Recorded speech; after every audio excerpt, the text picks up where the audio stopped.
Reporters and journalists are famously nomadic, running beats on city streets and chasing stories through country lanes. But when it comes to penning their tales, smart bureau and well-appointed headquarters are a must. They're where photographers come together with writers and art directors meet editors to pore over the details of a story. Take the Swiss travel culture magazine Transhelvetica and their HQ in Zurich.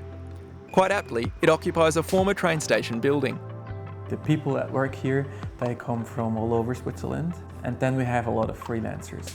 They come up with their own stories, and that's the cool thing, because they are from places that we don't know, and they know their neighbors and their peculiarities, and bring those stories in. And then we try to make a nice bundle, a nice bouquet of stories.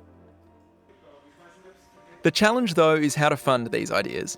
And so this diverse and nimble team of editors, designers and contributors comes together to devise all sorts of projects, in print and beyond. It was laid out to be a tough path. And from the beginning we said that it will not be only about the magazine. There must be other revenues as well. So whenever people come up to us and propose certain projects, then whenever possible we do that. And usually it's a lot of fun for everybody involved. So we did museums, we had our own hotel for a couple of months. We do the restaurant regularly. We have bars, we did an exhibition. And now we start to go into the poster business. We did a lot of posters. But it usually starts with us having a fun idea, being creative, and then you do stuff, and it's very good for the team. Like its editorial team, helmed by 2 editors who take turns overseeing issues, and the extensive network of journalists, photographers and illustrators, the company is not restricted on where it should be working, or what it should be working on.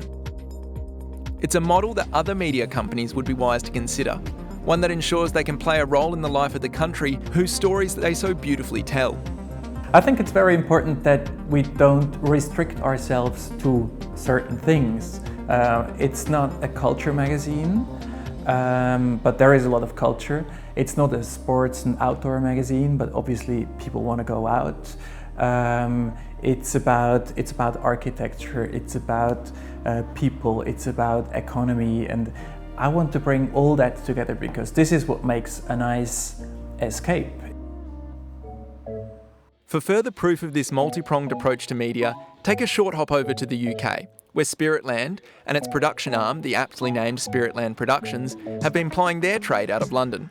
The brand offers a series of spaces for music lovers to listen to and record music. Since 2014, their focus has been on capturing quality audio, whether on the road or in the studio, and sharing it. A no-corners-cut approach to recording and presenting musicians, speakers, podcasters and reporters means that whilst it's been a tough year for live music, they've been able to adapt and not let standards slip. We've all had to be resourceful. The most immediate thing which a lot of our colleagues and friends in the music world went to was straight for streaming and streaming their sets.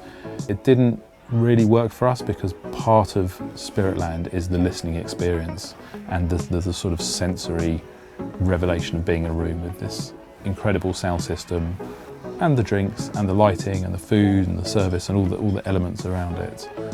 We were just like, we've got 3.5 years of archives to dig into, some amazing names, let's promote those during this period. And whilst for some companies it's their personnel that's flexible and agile, for others their actual premises are too. Not only does Spiritland count a cafe, bar and radio studio in its stable, but it also has a bespoke outside broadcast vehicle, Spiritland 1. Completed in 2019, there were no brakes slammed on its operations. It has continued to roll across the UK, recording live entertainment at venues to the same quality one would expect from a studio. Spiritland, it doesn't exist in a bubble. It's here to work with all sorts of other creatives. Now, obviously, lots of them are in the music industry. Some are in tech, and some are in film, and some are in the visual arts.